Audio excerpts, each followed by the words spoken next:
This is the Simply Love Jesus podcast, where we explore life and faith through the lens of one question: what does it mean to simply love Jesus? We're here in episode 2 with the pioneer Caleb Davis. Yo. How you doing, Caleb? I am wonderful. So much better now that you're here. Thank you. We're here again at Fabiano's Pizza down here in downtown Douglasville. Very good pizza. If you need some good pizza, come on down to D-ville, or as I used to call it in high school, D-Vegas is what we called it in high school, because it was a nothing. It was, it was a place. it was a place. I'll let the name speak for itself. Yeah. So in the previous episode, we talked about Cain and Abel and their relationship. And how it can coincide with our relationship with people, and also relating to our relationship with God, and how it can be toxic. And we talked about the fruits of joy to combat envy, which is sinful. And then what we're going to talk about and address in this episode is going to be about Joseph the dreamer and his relationship in between his brothers, and also kind of on the side bit relationship with the brother Joseph and the father. Interesting. Well, I think, and one of the things, I'll interject real quick, because I just realized we didn't talk about this in the last episode. Why, answering the question, why did we choose toxic relationships with God? We chose toxic relationships with God is because how we treat people is kind of like how we view God. And then in a sense of, if we have toxic relationships, patterns, and so forth with people, then then that's evident with God, because our first relationship is with God. That's a great.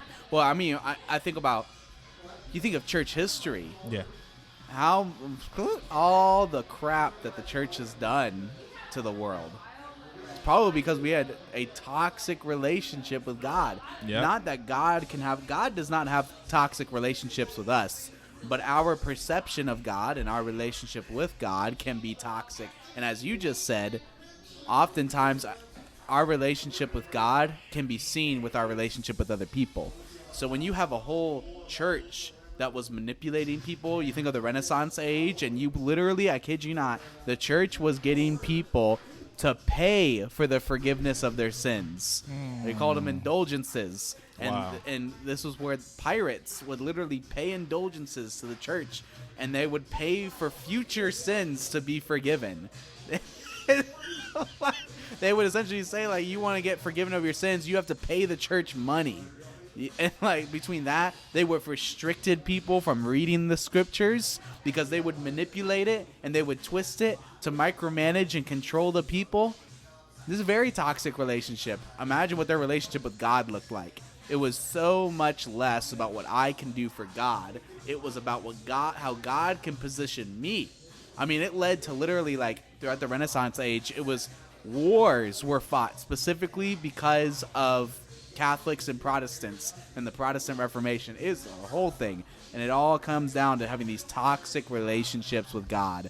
How many pastors exist today that have toxic relationships with God, and it leads them to leading a toxic congregation, creating toxic Christians who are prejudiced and hateful and all this other crap. Like, it's all because they didn't have a healthy relationship with God. So I think that's definitely the reason why we want to do this series, because we want to begin to change what your relationship with God looks like to be healthy, so that you can live the way that Jesus intended for you to live. But yeah. That's a good interject, man. And I'm glad you addressed that. So what do you remember about Joseph, the dreamer, and his brother? Joseph the dreamer. So and, Joseph... people, we're still in the first beginnings. We're just migrated to Genesis chapter 37. Yeah. So since Cain and Abel, last week we talked about Cain and Abel. Cain and Abel were the children of Adam and Eve. And they were really this first experience of relationships that wasn't just between a husband and wife, it was between brothers. And as we move through the story, what happened is we got to see that people continued to live in a way that fulfilled their own selfish desires. So God actually ended up flooding the entire earth. And he let one family live, this guy named Noah, put them all in the ark. It's a great story. And so he put them all in this ark. They survived. Then humanity continued to repopulate, but they continued to go back into their selfish patterns, continued to go back into their selfish ways. And so then later, as we progress through the story, we meet this man named Abraham. And God tells Abraham, hey, the entire world's going to be blessed through you and your descendants. You just have to follow me. You have to, love me. I will love you. I will bless those who bless you. I will curse those who curse you. And all nations on earth will be blessed through you. Because the purpose of humanity, going back to the first pages of Genesis, was to reign over the earth and to be fruitful and multiply. And they were to reign by reflecting the image of God and reigning over the earth the way that God reigns over the heavens. And so Abraham continues. He passes away. He has this son named Isaac. Isaac has a son named Jacob. And then Jacob has 12 sons. And one of those sons was named Joseph. And so what happens is Joseph is the youngest of these brothers. Jacob's their dad, right? Did I get that right? Yeah, I got that right. Yeah. I confused I'm like, did I just get that name right? Yeah. So anyways, Jacob has these 12 sons. And the youngest of these sons was Joseph. And Joseph starts getting these dreams. And he starts getting these dreams that the stars are bowing before him, that everyone's bowing before, that people are worshiping him. But here's the thing. Jacob loved Joseph the most. Like, Joseph was the favorite. He was in our modern day culture, he was like the third child. The middle child is kind of there. The third child is like babied. Like, at least that's how at least I've seen happen in homes. But Joseph was the favorite child, favored so much by Jacob. Jacob made a cool coat of many colors that was filled with all sorts of colors, and they gave it to Joseph, and he starts having these dreams, but he starts telling his brothers about his dreams. He starts telling them that you were bowing down before me, and the stars were worshiping me, and these brothers were not having it. And so what happens in the story is they plot to kill Joseph. And what happens is halfway through their plot, they ended up like beating him up, throwing him in a ditch. They were going to kill him, but then these Ishmaelites come by and they end up selling Joseph into slavery. And then Joseph goes to Egypt, and that's a whole nother story we'll get into, but we really want to, I think what Adrian said is we want to focus in on that one little moment right there with his brothers, right? Yeah, we want to focus on chapter 37, his relationship with his brothers. So in this one, again, as we did in episode 1, the non-fruit we're starting off with is going to be jealousy. And non-fruit going forward is going to be... It's called bad fruit. It's called bad fruit. Yeah, bad fruit sin, and good fruit. But it's going to be the thing what actually happened in the story. And fruit on the opposite end is going to be the application that what you can combat it with. Now, why do we use fruit? We use fruit because there are... There's a lot. Yeah, it doesn't matter. There's a lot of spiritual fruits. 7 of them, which is commonly known. Love, joy, peace, patience, kindness, goodness, faithfulness, self-control. Yeah. Jonathan Reynolds has a song about that. Yeah, I love that. But yes, that is one of the reasons why, because fruit is bearing, and fruit can tell of the inside of how it's been grown and nurtured. Yeah. So, well, and then part of the reason why we even use fruit is because the Bible uses fruit. You know, the Bible uses trees and as a symbolism for humanity. Yes. That is all throughout the Bible. Symbolism of trees and plant life as thematic and symbolic for humans and human growth. So you can so fruit is the thing that is produced. Like a tree produces fruit. We produce fruit. We produce things. We do things, good things, bad things. And so we call it fruit because the Bible calls it fruit, because we want to follow that same analogy and that same thematic symbolism. So And yes, that's the reason why we call it fruit. That's right. So with jealousy, when was a time when you were jealous with someone? When am I not jealous with someone? Well, what is jealousy? Well, jealousy is really just having this envious of someone and being suspicious that another will gain some advantage over you. When I think of jealousy, I would say I'm more envious than I am a jealous person. But I would say, oh,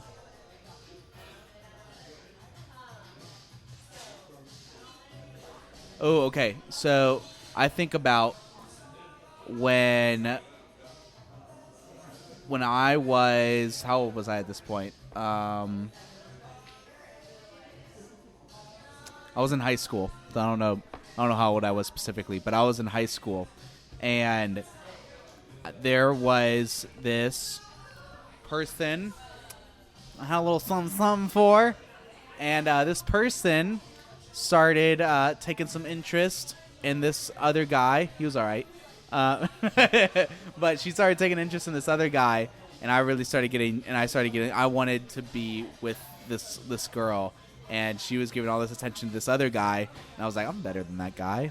I got all this other stuff that I'm bringing to the table. Why is she hanging out with that guy? Like, I'm smarter. I'm not bad looking, but and so that's the first thing that comes to mind when I think of jealousy, is usually how it played out in my relationships. But yeah, so what about you? When were you jealous? when am I jealous? Yeah. Not really. Not really? Never get No. jealous? I get a good dose of jealousy over my girlfriend. That's about it. It can border into being a little bit too protective, but that's all about. Yeah, that's it. Just mine is more of like my relationships I have with my family and my friends, and just being, it comes off as very protective, and that it comes out in that form of a way. Yeah. Yeah. So healthy, but also unhealthy. Yeah. Being, unhealthy in a way, thinking everybody's like out to take that person from you or something like that. That type kind of way. No, I would say that if you're just like always expecting people to get something out of that, then that would be an unhealthy jealousy. Yeah. Yeah, because there are differences between healthy jealousy and unhealthy jealousy. Yeah. The healthy jealousy is, if you're a parent and your kid is spending all of their time with someone who's not a good influence. That would be a healthy jealousy. They need to spend more time either with you or spend more time with, well, I guess in this scenario it would work, but I'd say you want them to spend more time with you for a positive influence and growth. Or it could be the fact that the son is spending more time with the father and not the mother, and the mother is in a healthy way jealous of that, because she wants her son to have as much attention or affection for his father as much as for her. Yeah, so that's in a healthy way as well. And now in the unhealthy version of the same scenario would be the mother just being jealous that he's spending time with the father, and she just wants more time with the kid because, for classic, mama's boy or daddy's girl. It's like, well, he doesn't ever want to spend time, but he only wants to spend time with you. Why do you want to spend time with me? So that could be an unhealthy form of jealousy. But anyways. But in this context, it's Joseph's brothers having a very unhealthy jealousy towards Joseph that was in byproduct created by the father, showing heavy favoritism on Joseph, but also by Joseph not, I guess, explaining the dreams kind of very articulately to his brothers, instead of saying, I'm gonna rule you one day. Like imagine being You're gonna worship me. imagine being the older brother and your little puny brother that's probably a preteen at this time, and you're grown adults. Yeah. Saying that I'm gonna rule over you, and you would take that some kind of offense as well. You'd be like, you just came into this world, like, Yeah. like what's going on here? So that in itself, we were talking subs about, but mainly we're going to be talking about how the brothers handled the situation and gave into the temptation of jealousy and staging his brother being murdered and lying to the father, and in that selling him away into slavery. And yeah, that's the jealousy part. They was jealous of the favoritism that was being shown by the father, and then also the dreams that that Joseph were saying, because they may. This doesn't say it in the Bible. Maybe they were jealous because of other reasons, but because of the way that he kept. Maybe he looked proud, or maybe they thought God was talking to him more. But we're not gonna add to the Bible. We're just You just stick with what is already said. Yeah, that's in apologetics if people get into that. But we're gonna stick into what's in the Bible, and his brother's getting jealous of the favoritism and the custom made coat that his father gave him. That's another one, and so all of that fueled into the reference that I have here, Genesis 30, chapter 37, verse 4, when his brothers saw that their father loved him more than any of them, they hated him and couldn't speak a kind word to him. And this is what, just the beginning of the ruins of their relationship. So jealousy was the hammer that broke that relationship down. So Caleb, in that scenario, how do you see how very impactful their jealousy was? Well, I mean, impactful enough that it explicitly says they couldn't say a kind thing about him. Or is it to him? Is it to him or about him? To him. To him. Even worse. How jealous do you have to be of someone that every time you see them, you're just saying something to spite them? Like, you're just, every time you see them, you can't even say anything kind to them. I think it was predicated on the fact that they saw how much Jacob loved Joseph more than all of them. It specifically said he loved him more, straight up, just loved him more. And because of that, they were jealous of him, and they were angry with him. They hated him to the point they couldn't even say anything kind to his face or about him behind his back. And when we look at that scenario,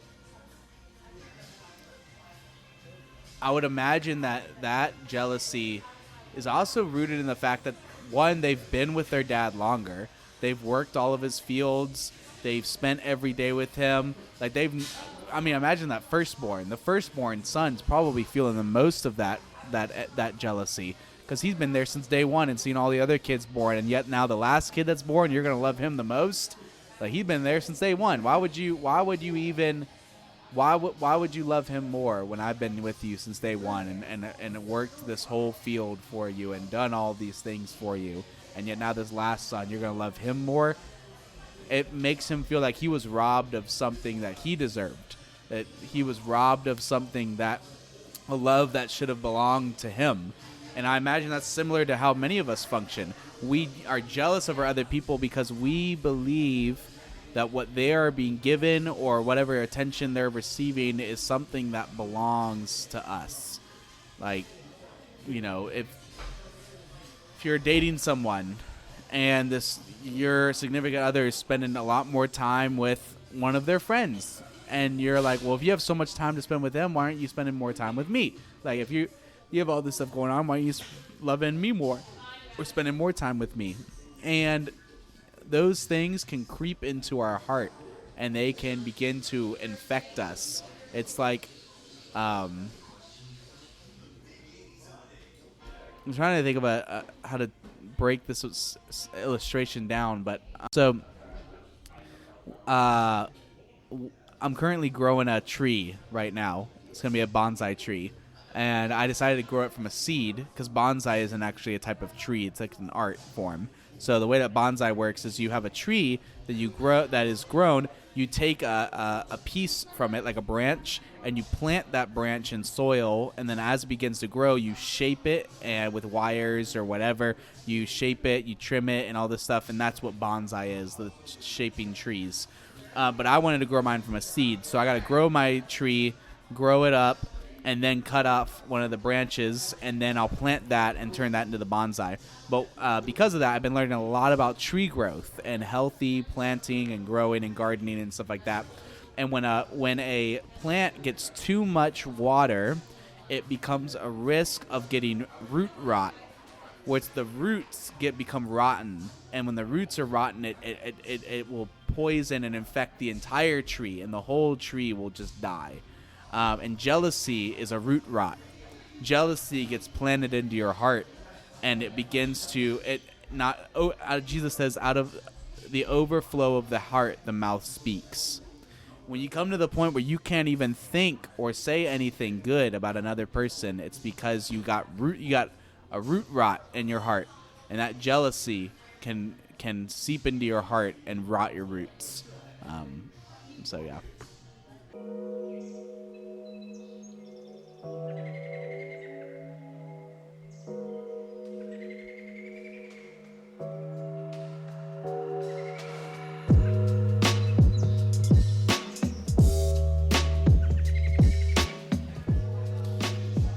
That's a real good analogy, man. Learning a lot as a plant dad, right?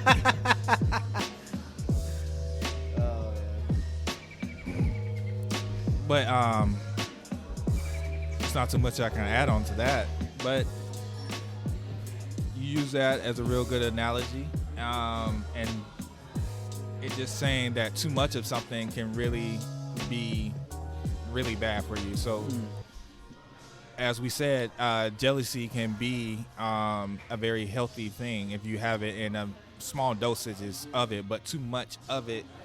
Well, it's really like where it's rooted in. Yes, you know. Yes, I was about to get there. But what is rooted in, and what the intentionality of it is, it can begin to ruin a lot of things, ruin relationships with people, and then also just ruin your perspective of God. Ruin it in the way that every time that you see somebody else get blessed for working almost as much as hard as you or less, and they're getting blessings while you're still struggling to survive, or while you're still stuck at a 9-to-5 that you're not happy about, or just whatever else, and you're feeling that you deserve that. That is something that if you keep that harbored into you, it can continue to grow and grow, and you will have like very nasty and off-put attitudes towards people, and obviously it would be shown towards the people that love you the most, and how very short you are with them. And we're not just talking about like just, one days, or even if you just had a bad week. I mean like consistency, like a pattern of it, a habit of it, as what you would want to say. Yeah, that really is something that's not very good as well. So it just leads me into the next thing to combat that is that the brothers should have more faith in their father. Faithfulness, and that's the fruit, and the fruit of the spirit in this one is faithfulness, and faithfulness is the quality of being true to one's word of commitments as to one has pledged to do. So basically, they've been with their father.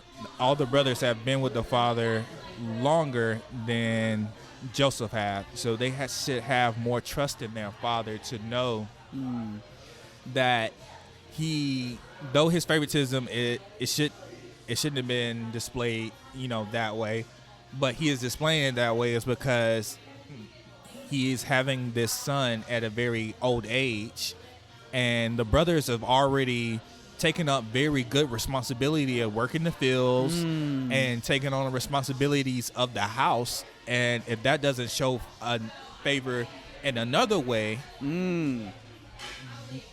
then what else, how it can be shown, favor can be shown in different ways. He was just showing favor to Joseph the best way that he could at that stage in his life. He can't give Joseph, hey, Joseph, go out and field these fields, because Joseph is very younger. He may be inexperienced. We don't know, but the brothers are more experienced, so the brothers have the more of the responsibility. So the father trusts their brother more, so the brothers should have they should have reciprocated that trust back to their father, knowing that at some point when I was younger, my father treated me like that.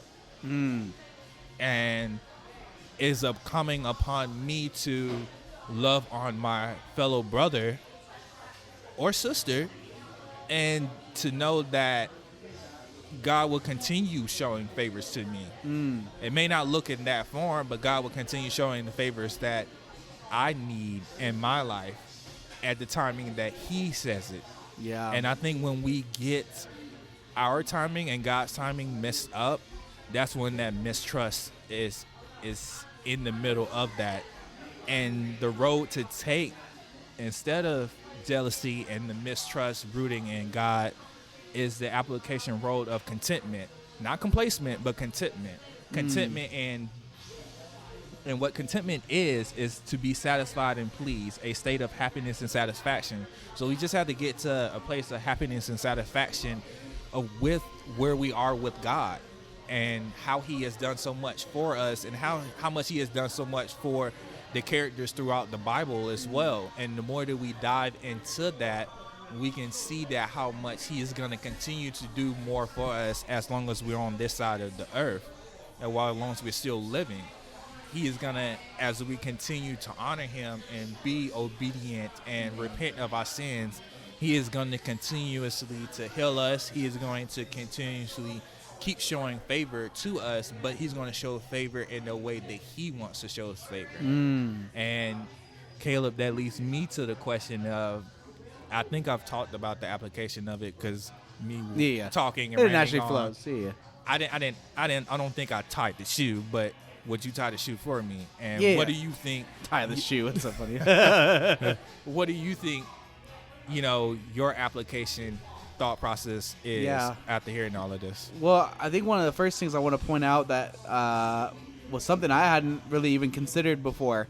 Maybe I just missed it in the text, but I think it really is on point when you mentioned that probably the reason Jacob showed so much favor and favoritism to Joseph was because he had him at such an old age.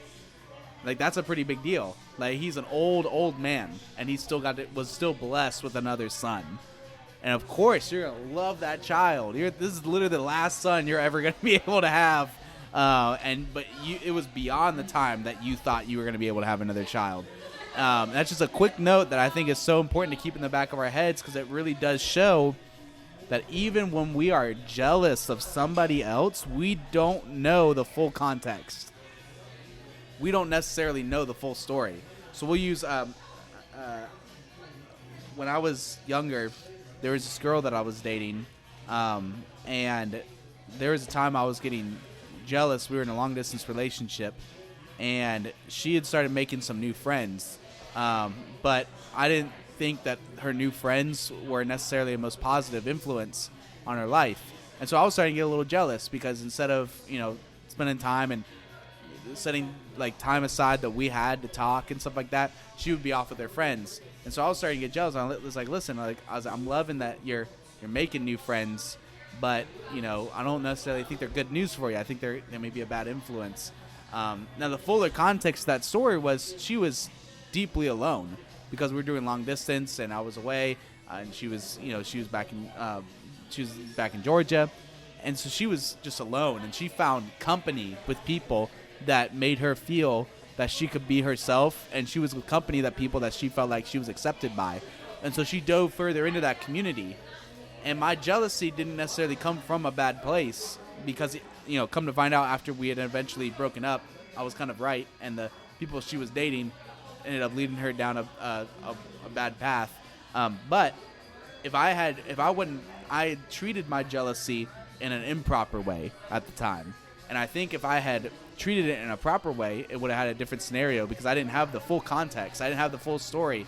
And the moment you listen to someone's full story, you're able to then when you listen to someone's full story and you begin to ask questions and you don't just bottle something up inside, you're able to have more compassion and sympathy for somebody else. If at the time I had focused more on the fact that this person's lonely and they don't even have a lot of friends in general, and so the fact that they are making friends is something to be celebrated. And if I had just trusted and not put so much pressure on it, it probably would have ended up fine. Or she may have come to that conclusion that I already saw myself. And in the same way, in our relationships with God and our relationships with other people, that faithfulness is a key component. Where oftentimes that jealousy, when it rots our roots, when jealousy rots your roots, it's usually because you don't bring it into the light. You keep it bottled up, and you try to play around it. You talk around it, and you play super passive aggressive because you don't want to sound like the bad person who says, "Well, I'm jealous." Nobody wants to say that. I'm jealous. Like, nobody likes saying that. But when we keep it in the dark is when jealousy rots our roots. When we just sit there and we keep it under the soil and we just keep it all underground and we don't pay attention to it, and it just stirs up inside of us. And the way to fix that is you bring it into the light. You be able to air those things out. You ask questions and say, "Listen, like I'm getting a little jealous. And I would just love to kind of have more of a conversation about this." You could probably solve so many problems in your life, and even in your relationship with God. All right, like we'll take another example of, let's say, for example, we'll use the worship leader as an example. Let's say you're a worship leader, and let's say you're you're jealous of another friend of yours who has excelled so much farther in their music, in their music career. And you're jealous of that person, but you just keep that bottled up inside. You're gonna start treating that person differently. You're gonna start, anytime someone else listens to their music, you're like, they're really a jerk though. Like you find different ways that you become so hateful and all this stuff. But if you just take a moment and you choose to be faithful, and you choose to say, "Man, I'm so proud of them," or if you want to really resolve the jealousy problem, you go and ask them and say, "Hey, what does it mean to you to have made it this far in your music career?" They may open up about all these deep insecurities that they've had, how they never thought they would make it, they may tell you they never thought they were as good as you. Like, you never know. They will open up, and the moment that they open up, it exposes and puts light on that overwatered roots, that jealousy that's rotting your roots. It puts light on that and begins to dry it out and create a healthy root inside of the soil of your own heart. Very poetic. The soil of your own heart, whatever. Anyways, so my point is, when you remain faithful to God. What does that faithfulness look like? That faithfulness looks like saying, "It may not be what I want right now, but I know it's happening for a reason. It may not be what I want right now or what I think is best, but God's doing something different. And if I can choose to love God and trust that He's got a perfect plan that he's ironing out right now, He's got a perfect plan He's rolling out for me. If I can trust in that and I can be faithful to love people even when I don't feel like I'm getting what I deserve, when I love people even when I don't get what I think what is rightfully mine, and you begin to invest in other people, you'll begin to see other people's stories, see their circumstances, and God will expose that stuff to you and remove that jealousy and just give you a new profound love for the people in front of you. Does that answer your question? More is to answer my question. Okay. But no, it also ties back into the note of, I probably should have said this beforehand, but the note that you really just explained very well is that as Christians, it is important to be faithful to God. It's one thing to simply believe in Him,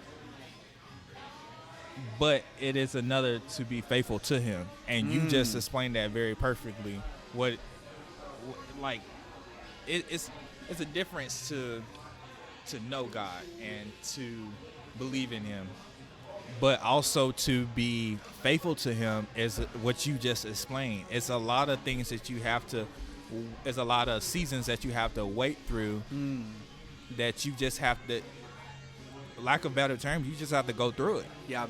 And you, for however long God allows you to live, if you stall that progression, you're just gonna create these circles or these patterns.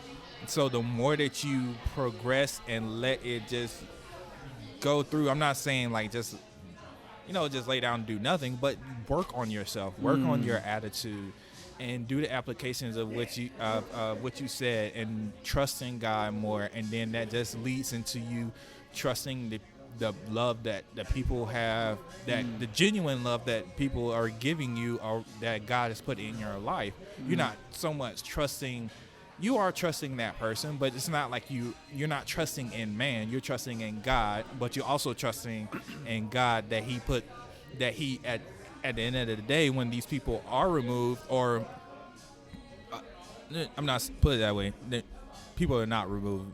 I meant in a sense of, in the grand scheme of things, you're trusting God over it all. Whether people stay or they go, you're trusting in God. You're standing firm in his foundation and steadfast in him. No matter how much the wind may shake and break you, you're just going to be that branch that's just going to stay there and just be like, I'm going to weather this storm. Well, it's also like jealousy is also, like you said, I think earlier in the beginning of the episode, jealousy is also rooted in mistrust. So I think jealousy, when someone has something, like someone's excelling and you're jealous of that person, when you look at that scenario, it really comes down to saying, do you really think God's just not going to give you the best? You really think God's just going to leave you on the side?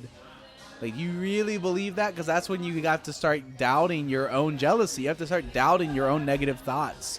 Like, that's not what the God's word says. God's word says that, like, he wants to position you to a place where you can bring healing to broken people.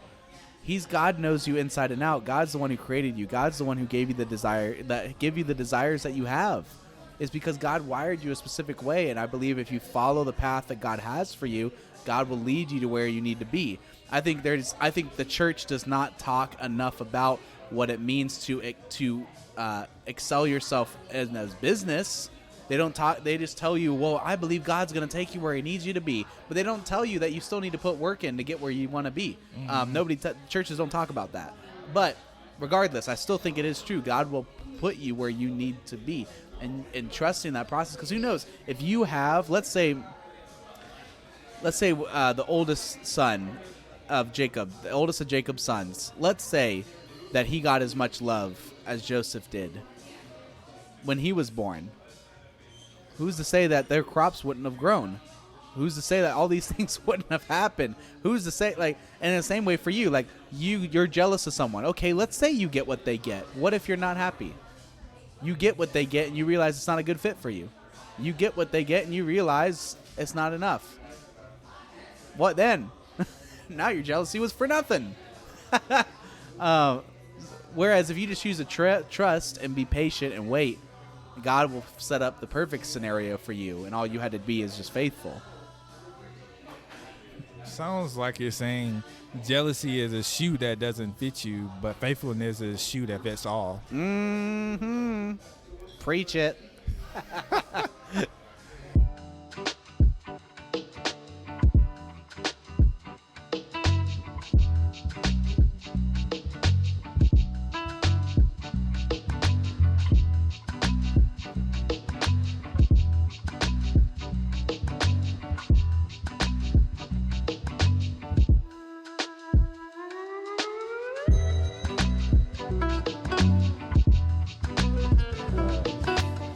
So, people, I hope you've enjoyed this conversation. And as always, it's always been a pleasure of just being able to sit down and talk with you guys, and just being able to give you something that you're going to walk away with and apply to your life and grow closer to God. And Caleb, after this, what you going to go do? After this, I am just going to go home and continue to work. Do more work. Work out. We got, by this point, we have already had one of our first social events for Simply Love Jesus, our monthly gatherings. So now we're just trying to set everybody up on the team, get everyone to grow and having more ownership over their ministry. So I'm just prepping for new books. We got a new book coming out this December. It's an ebook for parents called When Parenting Teens Feels Complicated. And then we hopefully also releasing this Christmas will be a 30-day devotional for college students. It's called The Bestest Command, 30 Days to Love God and Love People. So that'll be a fun project that we'll be working on and hopefully getting in your hands this year. So that's what I'm doing when I get home. What about you?